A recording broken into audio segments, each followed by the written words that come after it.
ګرانو مسلمانانو پښتنو شاعرانو السلام علیکم ورحمت الله وبرکاتہ.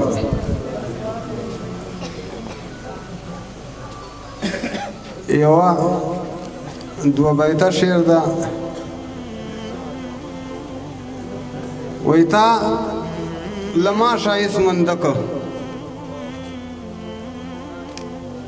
چې تر پورې یاد سنا تا لما شایست مندک ما لتا شاعری وګړه تا لما شایست مندک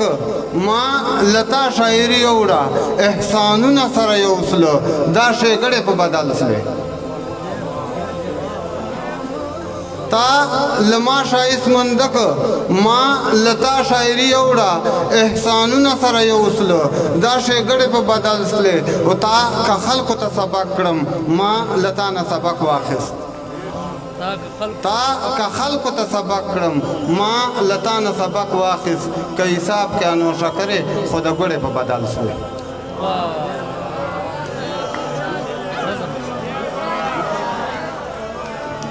تا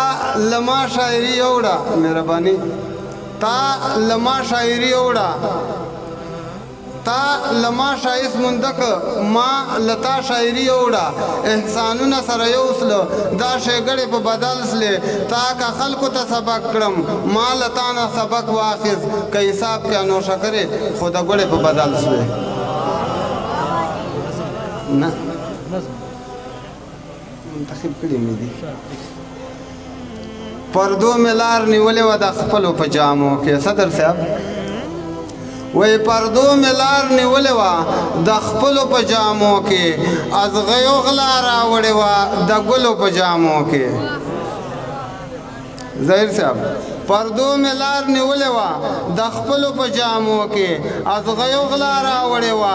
د ګلو په جامو کې و ما غاړې ته تاویز کو چې پیران مې ډاروي نه ما غاړې ته تاویز کو چې پیران مې ډاروي نه مدام به مې وتو ننوتلو په جامو کې او ما لاس ترې نه چاپېر کړه غېږ مې ورکړه چې سنبل دی ما لاس ترې نه چاپېر کو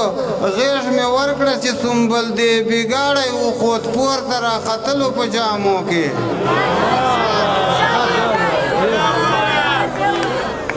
ما لاس ترې نه چاپېر کړه غېږ مې ورکړه چې سنبل دی بېګاړی وخوت پورته راختلو په جامو کې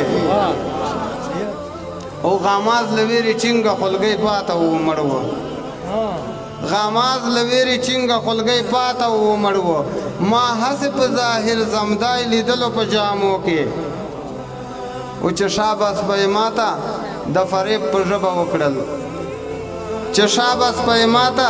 د فریب په ژبه وکړه نو بیا به طالب جان نه ځایېدلو په جامو کې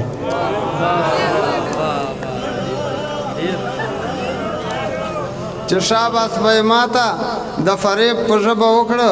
نو بیا به طالب جان نه ځایېدلو په جامو کې یو شعر ده شاکر صاحب غزل غوندې ده وایي ستړی کول نه دی خو ستړی مې کړې ستړی کول هم دی خو ستړی مې کړې د چمچمار بچیه پړی مې کړې مهرباني ستړی کول نه دی خو ستړی مې کړې د چمچمار بچیه پړی مې کړې او لکه د خوړ څه په مستۍ کې راتلې لکه د خوړ څه په مستۍ کې راتلې